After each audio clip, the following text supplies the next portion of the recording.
Hello friends, welcome back to English with Asha ma'am.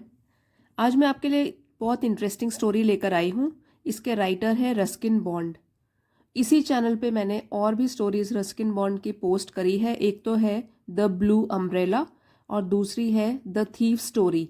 अब ये जो है द फोटोग्राफ, ये भी रस्किन बॉन्ड ने लिखी है। तो उनकी स्पेशलिटी क्या है, वो चिल्ड्रन स्टोरी लिखते हैं और काफ़ी इजी लैंग्वेज में है, जो कि इजीली हमको समझ में आ जाती है।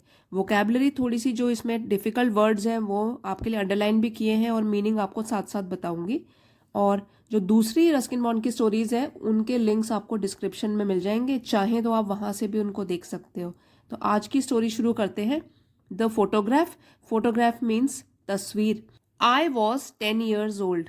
तो अपने बचपन की कहानी बता रहे हैं, फर्स्ट पर्सन में लिखा है इन्होंने। आई वॉज 10 years ओल्ड, मैं 10 साल का था। My grand mother sat on the string bed. String मतलब रस्सी और बेड जो रस्सी से बना हुआ था। मेरी ग्रैंड मदर, मेरी दादी, सैट, सिट का पास्ट टेंस है, बैठी थी एक रस्सी वाले बेड में अंडर द मैंगो ट्री, जो कि आम के पेड़ के नीचे था। It was late summer. अब मौसम की बात बता रहे हैं या महीनों की, वो लेट समर के महीने थे। Late summer means peak summer के बाद के महीने, मिड अगस्त से जो शुरू होता है, अगस्त के बीच से शुरू होते हैं लेट समर, तो उसके टाइम है। And there were sunflowers in the garden, और गार्डन में सूरजमुखी के फूल थे। And a warm wind in the trees, और पेड़ों से हल्की सी गर्म हवाएं चल रही थी। यहाँ सनफ्लावर्स है इसलिए यहाँ पे वर यूज हुआ है, plural verb. My grandmother was knitting a woollen scarf. Knitting के साइलेंट है इसमें, इसका मतलब है बुनना, और वूलन मतलब ऊन से बना हुआ। स्कार्फ है जो कि हम गले में भी पहन लेते हैं, वूलन है तो ऊनी स्कार्फ जो हम गले में मफलर की तरह पहनते हैं या कई बार कानों को भी ढक लेते हैं। तो मेरी दादी जो है वॉज निटिंग, वो बुन रही थी एक ऊनी स्कार्फ। वॉज या वर के साथ वर्ब की फर्स्ट फॉर्म में जब आईएनजी आता है तो वो होता है पास्ट कंटिन्यूअस टेंस की पहचान। पास्ट में कोई एक्टिविटी चल रही थी। मेरी ग्रैंड मदर ऊनी स्कार्फ बुन रही थी फॉर द विंटर मंथ्स, क्योंकि अब थोड़े टाइम के बाद सर्दियों के महीने शुरू होने वाले हैं, तो विंटर मंथ्स के लिए। शी वॉज वेरी ओल्ड, वो बहुत बूढ़ी थी। Dressed in a plain white sari. Dressed मतलब उन्होंने पहनी हुई थी प्लेन वाइट साड़ी, बिना प्रिंट की सफ़ेद कलर की साड़ी पहनी थी। Her eyes were not very strong now, उनकी नज़र जो है वो बहुत तेज नहीं थी अब, नाउ मीन्स अब।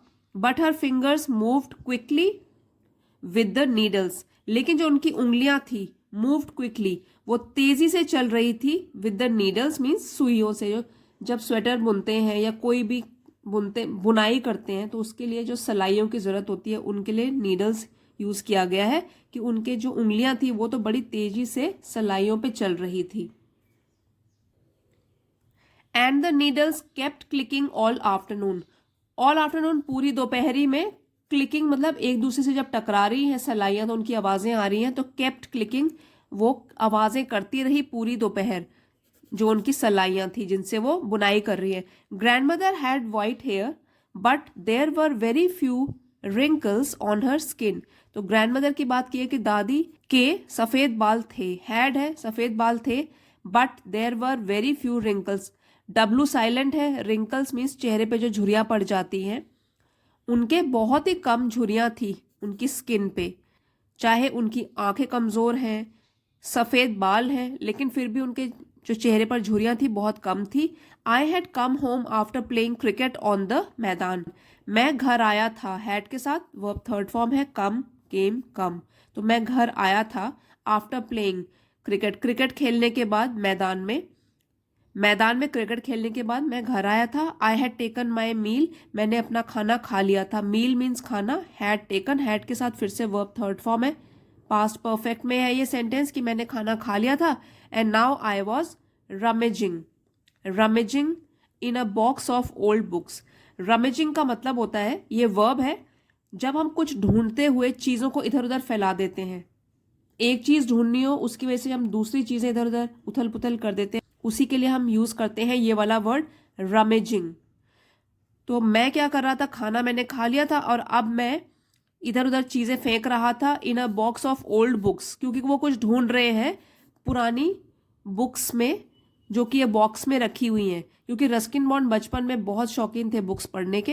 एंड फैमिली एयरलूम्स, एयरलूम्स इसमें भी एच साइलेंट है, इसको बोलेंगे एयरलूम्स। ये नाउन है, इसका मतलब है पुश्तैनी चीज़ें, मतलब पुरानी जनरेशन से आगे वाले जनरेशन में पास होने वाली चीज़ें। तो एयरलूम्स पुश्तैनी चीज़ें that had just been brought out of the attic by my mother, जो कि अभी अभी लाई गई थी नीचे मेरी माँ के द्वारा, out of the attic. Now attic means छत के नीचे की छोटी सी जगह, जैसे छत होती है उसके नीचे छोटा सा स्टोरेज स्पेस होता है जिसमें कुछ सामान रखा जाता है, उसको अटारी भी बोलते हैं, तो उसको इंग्लिश में बोलते हैं एटिक। तो एटिक से निकाल कर एक बक्सा लाया गया था पुरानी किताबों का नीचे, तो ऑथर की मदर लेकर आई थी नीचे, उसमें वो कुछ ढूंढ रहे हैं। Nothing in the box interested me very much, तो पूरा उन्होंने उथल पुथल तो कर दिया बॉक्स को। नथिंग इन द बॉक्स, कुछ भी दिलचस्प नहीं लगा मुझे, बहुत कुछ अच्छा नहीं लगा बॉक्स में, मैंने सारा ढूंढ लिया। Except for a book, except means इसके अलावा, एक किताब के अलावा मुझे कुछ भी अच्छा नहीं लगा। With colourful pictures of birds and butterflies, जिसमें कि रंगीन पिक्चर्स की तस्वीरें थी चिड़िया की और तितलियों की। I was going through the book, going through मतलब मैं परख रहा था या मैं देख रहा था, पन्ने पलट रहा था किताबों के, उस बुक के। लुकिंग एट द पिक्चर्स मतलब फोटोज को देखते हुए। When I found a small photograph between the pages, जब मुझे मिला, फाइंड का पास्ट टेंस हो गया फाउंड, जब मुझे मिला एक छोटी सी तस्वीर, एक फोटो बिटवीन द पेजेस जो कि पन्नों के बीच में थी। It was a faded picture, अब जो वो फोटो थी वो फेडेड थी मीन्स फीकी पड़ गई थी, अ लिटिल येलो और थोड़ी पीली भी पड़ गई थी, एंड फॉगी, फॉगी मीन्स धुंधली। तो क्योंकि वो काफ़ी पुराने टाइम के बाद, काफ़ी टाइम के बाद निकाली गई है फोटो, तो जैसे पुरानी चीज़ें थोड़ी धुंधली हो जाती हैं, उसी तरीके से पिक्चर भी फीकी थी, धुंधली पड़ गई थी, थोड़ी येलो भी हो गई थी। It was a picture of a girl standing against a wall, तो ये जो पिक्चर थी वो एक लड़की की थी जो कि खड़ी थी अगेंस्ट अ वॉल मीन्स एक दीवार के सामने, and behind the wall there was nothing but sky, और उस दीवार के पीछे देयर वॉज नथिंग, कुछ भी नहीं था बट स्काई, बस आकाश नजर आ रहा था, आसमान नजर आ रहा था। But from the other side, लेकिन but from the other side दूसरी तरफ से, a pair of hands reached up, pair मतलब दो हाथ, रीच्ड अप ऊपर आए, एज दो जैसे कि someone was going to climb the wall, जैसे कि अभी हमने पढ़ा कि जो ये लड़की है वो दीवार के आगे खड़ी है, तो दीवार के पीछे दो हाथ आ रहे हैं। Someone was going to climb the wall, ऐसा लग रहा है कि कोई बस दीवार में चढ़ने ही वाला है। वॉज गोइंग टू क्लाइम मतलब बस वो दीवार में चढ़ने ही वाला है, ऐसा प्रतीत हो रहा था, फोटो में ऐसा ही दिख रहा था। There were flowers growing near the girl, तो उसी फोटो में जब उन्होंने माइन्यूटली उसको देखा, ध्यान से देखा, फूल उग रहे थे लड़की के नज़दीक, जहाँ वो गर्ल खड़ी थी उसके नज़दीक कुछ फूल भी उगे थे। But I could not tell what they were, लेकिन मैं बता नहीं सकता कि वो कौन से फूल हैं। There was a creeper too, creeper means बेल, टू भी, तो एक बेल भी थी, but it was just a creeper, बस एक वो बेल ही थी। I ran out into the garden, तो मैं भागा गार्डन में, बगीचे में। ग्रैनी आई शाउटेड, और मैं चिल्लाया, ग्रैनी मतलब अपनी दादी को बुला रहा है। लुक एट दिस पिक्चर, इस पिक्चर को देखो, इस फोटो को देखो। I found it in the box of old things, found find का पास्ट टेंस हो गया कि मुझे मिली है ये एक बॉक्स में जिसमें पुरानी चीजें रखी थी। हुज पिक्चर इज इट, अब वो अपनी दादी से पूछ रहा है किसकी पिक्चर है ये। आई jumped on the bed beside my grand mother, अब हमने स्टोरी के शुरू में पढ़ा था कि दादी जो है वो रस्सी वाले बेड में बैठी है। I jumped on the bed, तो नैरेटर है वो भी जंप किया उन्होंने बेड पे, beside my grandmother, grandmother के बगल में बैठा। And she walloped me on the bottom and said, और मेरी ग्रैंड मदर ने, वॉलप्ड मीन्स कस के पीटना, तो टू हिट समवन, तो उन्होंने उनके पीछे जोर से मारा पहले और बोला, now I have lost count of my stitches, कि अब मैं गिनती भूल गई हूँ अपने फंदों की, क्योंकि जो स्टिच करते हैं क्या है, फंदे डाल डाल के बुनाई होती है। तो यहाँ पे वो गुस्से में कहते हैं कि तुमने मेरी गिनती भुला दी, मैं गिनती भूल गई हूँ टांकों की या फंदों की। And the next time you do that I will make you finish the scarf your self. Next time मतलब अगली बार अगर तुम ऐसे करोगे तो मैं क्या करूंगी, I will make you finish, मैं तुमसे फिनिश करवाऊंगी, तुमसे ये काम फिनिश करवाऊंगी स्कार्फ बुनने का। Granny was always threatening to teach me how to knit, knit बुनना, थ्रेटनिंग धमकी देना। तो दादी वॉज ऑलवेज हमेशा धमकी देती रहती थी मुझे कि वो मुझे बुनना सिखाएगी, which I thought was a disgraceful thing for a boy to do, जो कि मैं सोचता था, थिंग का पास्ट टेंस हो गया, मैं सोचता था कि ये एक डिसग्रेसफुल मीन्स अपमानजनक बात है एक लड़के के लिए कि वो स्टिचिंग करे या बुनाई करे, निटिंग करे। It was good deterrent for keeping me out of मिसचिफ। मिसचिफ means शरारत और डेटरेंट मीन्स कोई चीज जो आपको रोके कुछ काम करने से। तो वो कहते हैं कि मैं, जब मुझे मेरी दादी ऐसे बोलती थी कि तुमसे बुनाई करवाऊंगी फिर पनिशमेंट के तौर पे, तो ये एक अच्छा सा डेटरेंट था, एक निवारक था, या मुझे रोक देता था मेरी शरारत करने से। मतलब आगे मैं और शरारत ना करूं इसलिए मुझे धमकी देते थे कि मैं तुमसे निटिंग करवाऊंगी, तो मैं चुप हो जाता था फिर। Once I had torn the drawing room curtains. अब एक बार वो बताते हैं हैड टॉर्न, टीयर का थर्ड फॉर्म है, हैड के साथ वर्ब थर्ड फॉर्म लगी है, फाड़ना। एक बार मैंने फाड़ दिया था ड्राइंग रूम के पर्दे, अपनी बैठक के रूम के पर्दे। Granny had put a needle and thread in my hand. तो जो मेरी दादी है उन्होंने क्या दिया, मुझे पकड़ा दिया नीडल, एक सुई और धागा मेरे हाथों में, एंड मेड मी स्टिच, और मुझसे सिलाई करवाई द कर्टन्स टुगेदर। जो मैंने फाड़े थे वही पर्दे दोबारा मुझसे ही सिलवाए। Even though I made long 2 inch stitches, even though चाहे, आई मेड मैंने लंबे लंबे 2-2 इंच के एक एक टांके लगाए, मतलब कि बेकार सी स्टिचिंग करी मैंने, सिलाई करी। Which had to be taken out by my mother, जो कि फिर निकाला गया मेरी मम्मी के द्वारा। एंड डन अगेन, और फिर से फिर उसकी स्टिचिंग करी गई। मतलब मैंने बेकार से स्टिचिंग कर दी, लेकिन मुझे पनिशमेंट के तौर पर जो मैंने पर्दे काटे थे उसमें स्टिच करने ही पड़े खुद। और मेरी माँ ने फिर बाद में वो स्टिचेस खोले और फिर खुद उसमें बुनाई, फिर से उसमें सिलाई करी। She took the photograph from my hand. अब क्या हुआ, दादी की बात बता रहे हैं कि टुक टेक का सेकेंड फॉर्म है, उन्होंने फोटो ले ली मेरे हाथों से। And we both stared at it for quite a long time. We both हम दोनों, स्टेयर मीन्स एक टक घूरते रहना, हम घूरते रहे उस फोटो पर, for quite a long time बहुत देर तक, काफी देर के लिए। ठीक है, क्वाइट मीन्स काफी, ये एडवर्ब है। The girl had long loose hair. अब जो फोटो की लड़की की बात बता रहा है, जो फोटो में लड़की है उसके लंबे लूज हेयर हैं। एंड शी वोर a long dress that neatly covered her ankles, और उसने पहनी है, वियर का सेकेंड फॉर्म हो गया वोर, पहनी थी एक लंबी सी dress, that nearly covered her ankle, ankle means एड़ी, तो उसने लगभग, नियरली लगभग उसने कवर किया था उसकी एड़ी को भी, इतनी लंबी ड्रेस पहनी थी। एंड स्लीव्स दैट रीच्ड हर रिस्ट्स, और जो उस ड्रेस की स्लीव्स थी, आस्तीन थे उसके, दैट रीच्ड हर रिस्ट, वो भी बहुत लंबे थे, उसकी कलाइयों तक पहुंच रहे थे, रिस्ट मीन्स कलाइयां, इसमें डब्ल्यू साइलेंट है।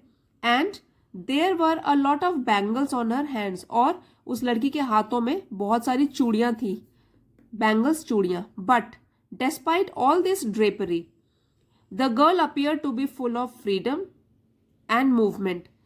डेस्पाइट मीन्स इन सब के बावजूद भी, के बावजूद, ड्रेपरी मतलब जो भी तामझाम उसने पहना है, चाहे चूड़ियां पहनी है और ड्रेस पहनी है, ये सब कपड़े जो भी उसने ओढ़े हैं। The girl appear to be full of freedom, लग रहा था, प्रतीत हो रहा था कि जो गर्ल है वो काफी फ्री है। एंड मूवमेंट, गतिशीलता से भरी हुई है, स्वतंत्रता से भरी हुई है। She stood with her legs apart, और खड़े होने का तरीका भी क्या है कि वो पांव अलग करके खड़ी है। जनरली लड़कियों को बोला जाता है कि सीधे खड़े रहो, ठीक से खड़े रहो, काफी रोक टोक की जाती है। तो यहाँ पे जो फोटो में बता रहा है कि वो लड़की है, काफी फ्री स्पिरिटेड लग रही है, और खड़ी थी वो अपने पांव भी अलग करके। And her hands on her हिप्स, और उन्होंने हाथ भी अपने हिप्स पे रखे थे, जिस तरीके से बिल्कुल लड़के खड़े होते हैं उस तरीके से वो गर्ल खड़ी थी। And she had a wide almost devilish smile on her face, और वाइड मीन्स काफी चौड़ी, बड़ी, ऑलमोस्ट डेविलिश, डेविल से बना है, डेविलिश मतलब एक शैतानी हंसी थी या स्माइल थी, मुस्कुराहट थी उनके फेस पे, बहुत ही शैतान लड़की लग रही है फोटो में देख के। Whose picture is it, I asked. अब नैरेटर पूछता है अपनी दादी से किसकी पिक्चर है, किसकी फोटो है। A little girls of course said grandmother, तो ग्रैंडमदर ने क्या बोला, छोटी लड़की की। गर्ल फिर अपॉस्ट्रोफी लगा है और एस, तो पोजेशन बताता है कि ये छोटी लड़की की तस्वीर है। ऑफ कोर्स, बेशक।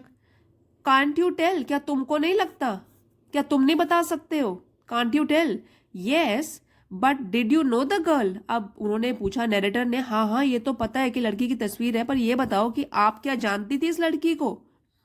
Yes I knew her said granny, तो ग्रैंड मदर क्या बोलती है, हाँ हाँ मैं जानती थी इसको।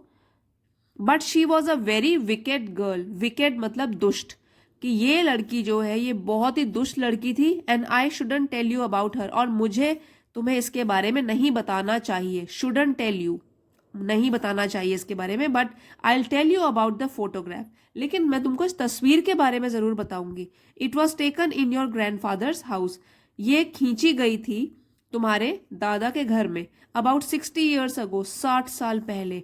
अब देख लीजिए कि कितने साल पहले की बात है, लेकिन दादी को याद आ गया फोटो देखकर कि 60 ईयर्स पहले की ये फोटो है।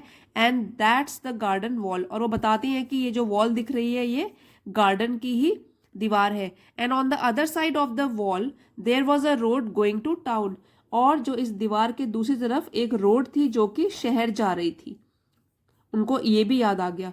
Whose hands are they, I asked, अब मैंने उनसे पूछा कि ये हाथ किसके हैं जो पीछे दीवार के पीछे से आ रहे हैं, coming up from the other side, जो कि दीवार की दूसरी तरफ से दिखाई दे रहे हैं आते हुए। Grandmother squinted and looked closely, squinted, squint जैसे आंखें कमजोर हो जाती हैं तो छोटी छोटी आंखें करके हम कॉन्सेंट्रेट करने की कोशिश करते हैं, ध्यान से देखने की, तो उन्होंने भी छोटी छोटी आंखें करके देखने की कोशिश करी। लुक्ड क्लोजली, ध्यान से उसको नजदीक लाके देखा, एट द पिक्चर, उस तस्वीर को, एंड शुक हर हेड, और अपना सिर हिलाया। It is the first time I have notice, she said, कह रही कि पहली बार मैंने ये नोटिस किया है, उन्होंने ये बोला कि इन हाथों को तो मैंने पहली बार नोटिस किया, मैंने तो कभी नहीं देखा ये पहले। That must have been the sweeper boys, अब वो बता रही है कि हो सकता है, मस्ट हैव बीन, हो सकता है कि जो हाथ है वो स्वीपर मतलब कि जो घर की सफाई करता है लड़का, उसके हों। ये भी पोजेशन बता रहा है, बॉयज अपॉस्ट्रोफी लगाए। सीधे अगर हम इसको नहीं लगाएंगे, बॉयज बोलेंगे तो वो तो हो जाएगा प्लूरल कि लड़कों, लेकिन यहाँ पे है स्वीपर बॉयज, जो सफाई करता था उस लड़के के हाथ लग सकते हैं, हो सकता है जो सफाई करता था उस लड़के के हाथ हों ये। और maybe they were your grandfathers, या हो सकता है कि ये हाथ तुम्हारे दादाजी के हों। ग्रैंडफादर के बाद भी अपॉस्ट्रोफी लगाए, पोजेशन बता रहा है कि हो सकता है तुम्हारे दादाजी के हों। They don't look like grandfathers hands, I said. अब नैरेटर बोलता है कि ये तो लगते नहीं है कि ग्रैंडफादर के हाथ होंगे, हिज हैंड्स आर ऑल बोनी, और वो अभी वाले ग्रैंडफादर से उनकी तुलना कर रहा है कि इनके हाथ मतलब दादाजी के हाथ तो बोनी है, बिल्कुल हड्डीदार है, इतने पतले हैं। Yes but this was 60 years ago, फिर दादी माँ बोलती हैं कि हाँ हाँ लेकिन ये तो 60 साल पहले की तस्वीर है। Didn't he climb up the wall after the photo, अब नैरेटर बोलता है कि जो भी ये जिसके हाथ दिख रहे हैं क्या वो उसके बाद दीवार के ऊपर नहीं चढ़ा फोटो खिंचाने के बाद। नो, नोबडी क्लाइम्ड अप, तो दादी बोलती है कि नहीं नहीं कोई नहीं चढ़ा, एटलीस्ट आई डोंट रिमेंबर, तो मुझे तो इतना नहीं पता, मुझे याद नहीं आ रहा कि कोई चढ़ा होगा। And you remember well granny, और नैरेटर बोलता है कि भाई आपको तो दादी सब कुछ याद होता है, आप तो इतना अच्छा याद रखती हो, ऐसे कैसे आपको ये चीज़ याद नहीं आ रही है। Come on granny, I said tell me, और पीछे पड़ जाता है नैरेटर अपनी दादी के कि चलो ना दादी प्लीज बताओ किसके हाथ हैं ये। But grandmother shook her head and carried on with the knitting, grandmother जो है उन्होंने अपना सिर हिलाया, नहीं बोला, कुछ भी नहीं बताया, एंड कैरिड ऑन, जारी रखा अपनी निटिंग, अपनी बुनाई को। I held the photograph in my hand looking from it to my grandmother and back again, अब मैंने होल्ड का सेकेंड फॉर्म हो गया हेल्ड, पकड़ी वो फोटोग्राफ अपने हाथों में, looking from it to my grandmother and back again, अब मैं कभी तस्वीर को देख रहा था, फिर अपनी दादी को देख रहा था, और फिर से तस्वीर को, जैसे छोटे बच्चे देखते हैं फोटो और वो मिला रहे हैं तस्वीर, कि क्या ये दादी से मिल रही है शक्ल। तो उस तरीके से उन्होंने किया। Trying to find points in common between, trying to find कोशिश करते हुए, ढूंढते हुए कुछ पॉइंट्स इन कॉमन मतलब समानता वाले, between the old lady and the little pig tailed girl. तो सिमिलैरिटी मतलब समानताएं ढूंढ रहे थे वो, एक तो ओल्ड लेडी मीन्स अपनी दादी में, और वो छोटी लड़की जो है pigtailed girl. Pigtail का मतलब होता है चुटिया। अब चुटिया जो सिर के दोनों साइड बनाई जाती है उसको बोलते हैं पिग टेल। तो उसने भी जैसे चुटिया बनाई हुई थी, तो उस लड़की में, फोटो वाली लड़की में और दादी में मैं समानता ढूंढ रहा था, कुछ सिमिलैरिटी ढूंढ रहा था। A lemon coloured butterfly settled on the end of grandmother's knitting needle. अब क्या हुआ, क्योंकि दादी तो बिल्कुल चुप हो गई हैं, वो कुछ भी जवाब नहीं दे रही है। फिर क्या हुआ, लेमन कलर मतलब नींबू के कलर वाली एक तितली सेटल्ड बैठ गई on the end of grandmother's knitting needles. जिन सलाइयों से दादी अपनी जो ये बुनाई कर रही थी, उस सलाई के बिल्कुल एक सिरे पर, एंड पर एक तितली बैठ गई। And stayed there while the needles clicked away. मतलब वहीं बैठी रही जब वो नीडल्स में बुनाई कर भी रही हैं, क्लिक क्लिक आवाज आ रही है, फिर भी वो तितली हिली नहीं। I made a grab at the butterfly and it flew of in a dipping flight. Made a grab मतलब जैसे बच्चा ही है वो भी, नैरेटर जो है 10 साल का है, तो वो कह रहा कि मैं झपटा उस बटरफ्लाई पर, ग्रैब मीन्स झपटना, एंड इट फ्लू ऑफ वो उड़ गई, इन अ डिपिंग फ्लाइट मतलब एक नीची उड़ान भरते हुए वो उड़ गई, and settled on a sunflower और जाके बैठ गई वो सनफ्लावर में, सूरजमुखी के फूल में। और खुद भी सूरजमुखी येलो कलर का होता है और ये बटरफ्लाई भी येलो कलर की ही है। I wonder whose hands they were, whispered grandmother to herself. अब नरेटर तो चला गया वहां से तितली के पीछे, और दादी माँ अकेली बैठ के ये बोलती हैं कि आई वंडर, मैं आश्चर्यचकित हूँ, हुज हैंड्स दे वर, किसके हाथ थे वो, whispered grandmother to herself. Whisper मतलब फुसफुसाई, जोर से नहीं धीरे से उन्होंने बोला अपने आप से। विद हर हेड बाउड, तो बाव मतलब झुका के, सिर झुका के वो अपनी बुनाई करती जा रही है, सोच भी रही है कि किसके हाथ रहे होंगे। And her needles clicking away, उनकी जो सलाइयां थी वो क्लिक क्लिक आवाज करती रही। In the soft warm silence of that summer afternoon, खामोशी भरी दोपहर है, उसमें सिर्फ सलाइयों की आवाजें गूंजती रही जिसमें कि दादी माँ बुनाई कर रही हैं, और जो नैरेटर है वो खेलते हुए बाहर चले गए। और ये सस्पेंस बना रह गया कि जो दो हाथ थे वो किसके थे, और ग्रैंडमदर ने उस बच्चे को नहीं बताया कि वो जो लड़की है फोटोग्राफ में वो किसकी फोटो है। अब ये हमारे रीडर्स के ही जानने के लिए है कि किसकी फोटो रही होगी और वो हाथ किसके रहे होंगे, वो उन्होंने रीडर्स के लिए एक क्वेश्चन के तौर पर छोड़ दिया है। वैसे आप चाहें तो कमेंट्स में लिख के बता भी सकते हो। सो फ्रेंड्स, आपको अगर आज की स्टोरी पसंद आई है तो लाइक ज़रूर कीजिएगा, अपने फ्रेंड्स के साथ शेयर कीजिए, और चैनल पे नए हैं तो सब्सक्राइब भी कर लीजिए। मिलते हैं अगले वीडियो में। Thank you for watching.